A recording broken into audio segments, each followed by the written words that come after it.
मेरे दुख के दिनों में श्याम बड़े काम आते हैं। मेरे दुख के दिनों में श्याम बड़े काम आते हैं। मेरे दुख के दिनों में शाम बड़े काम आते हैं। मेरे दुख के दिनों में शाम बड़े काम आते हैं। जब कोई नहीं आता मेरे शाम आते हैं। जब कोई नहीं आता मेरे शाम आते हैं। मेरे दुख के दिनों में शाम बड़े काम आते हैं। मेरे दुख के दिनों में शाम बड़े काम आते हैं।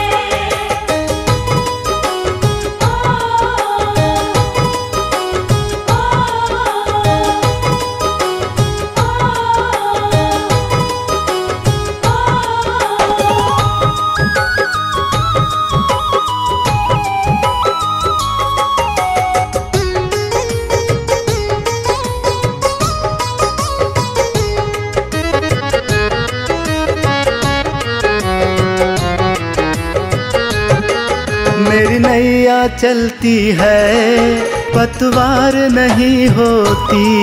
मेरी नैया चलती है पतवार नहीं होती। किसी और की अब मुझको दरकार नहीं होती। किसी और की अब मुझको दरकार नहीं होती। मैं डरता नहीं रास्ते सुनसान होते हैं। मैं डरता नहीं रास्ते सुनसान होते हैं। मेरे दुख के दिनों में शाम बड़े काम आते हैं। मेरे दुख के दिनों में शाम बड़े काम आते हैं।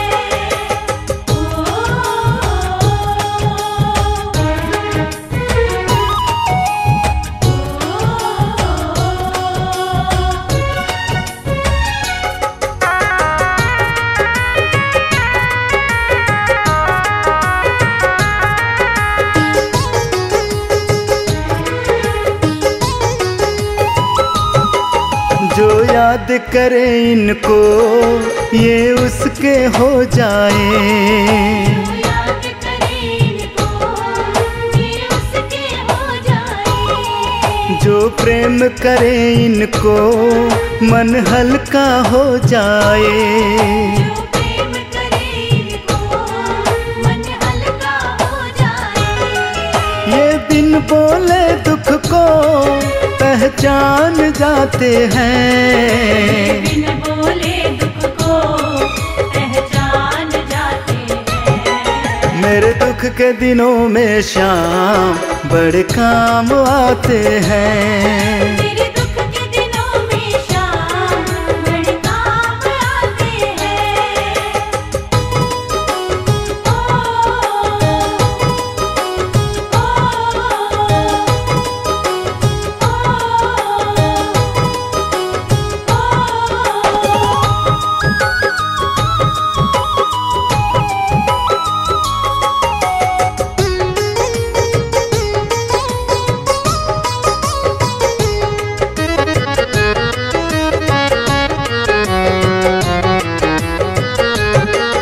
ये इतने बड़े होकर दिनों से प्यार करे। इतने बड़े होकर दिनों से प्यार करे। बनवारी छोटे बड़े सबको स्वीकार करे। बनवारी छोटे बड़े सबको स्वीकार करे। ये भक्तों का कहना तो मान जाते हैं। भक्तों का कहना तो मान जाते हैं। मेरे दुख के दिनों में शाम बड़े काम आते हैं। मेरे दुख के दिनों में शाम बड़े काम आते हैं। जब कोई नहीं आता मेरे शाम आते हैं। जब कोई नहीं आता मेरे शाम आते हैं। मेरे दुख के दिनों में शाम बड़े काम आते हैं। मेरे दुख के